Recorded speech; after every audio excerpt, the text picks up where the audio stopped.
Praise the Lord. The Bible says all have sinned and come short of the glory of God. So what was this glory of God that man came short of? Well, what we are reading here is that man was created for a particular glory that is of God, but because of sin, man came short of that glory. So what was in the mind of God originally when he created man? What did he want in the man that he created? And I'm going to read Romans chapter 8 verse 29 and 30.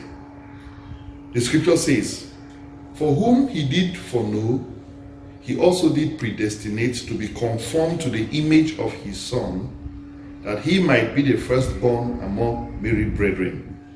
Moreover, whom he did predestinate, them he also called.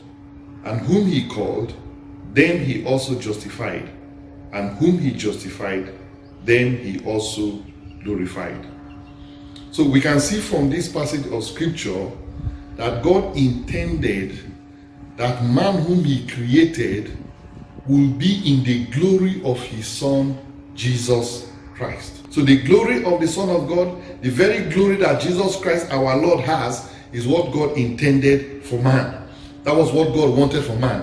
Sin caused us to miss that glory, but the result of redemption, the result of being born again, the result of being justified and being made righteous by grace is that we are qualified again and restored to this glory. Praise the Lord.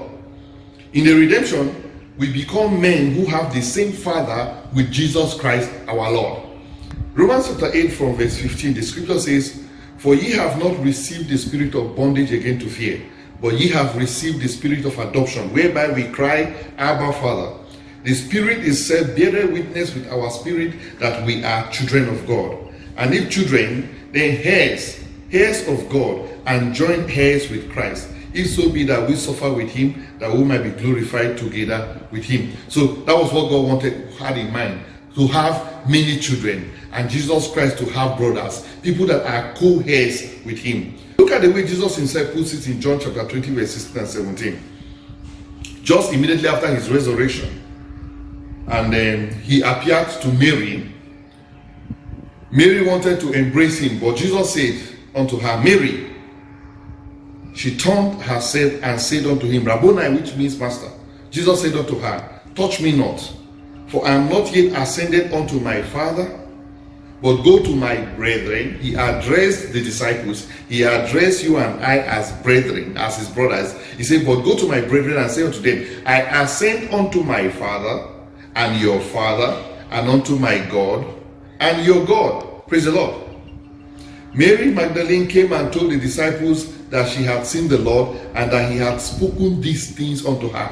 So Jesus himself proudly describes us as his brethren and proudly addresses his Father as our own Father as well. Praise the Lord. That's what he did. In Galatians chapter 4 verse 6, the Bible reveals to us that we have received the very Spirit of the Son of God and call God Abba, Father. The Bible says, "And because ye are sons, God hath sent forth the Spirit of his Son into your hearts, crying, Abba, Father.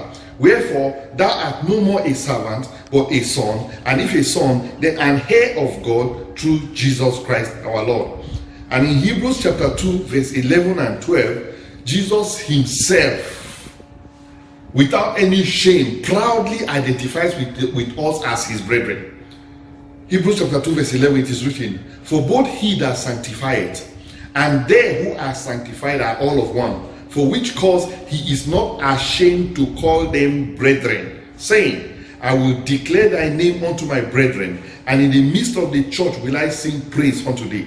So look at it. He describes us, the church, the body of Christ, the body of believers who believe in his name, as his brethren. And the Bible says he is not ashamed to call us so. He's not ashamed to call us his brethren. So in our redemption through Christ Jesus, God the Father has brought us back into the full glory of his own Son, Jesus Christ. Hallelujah.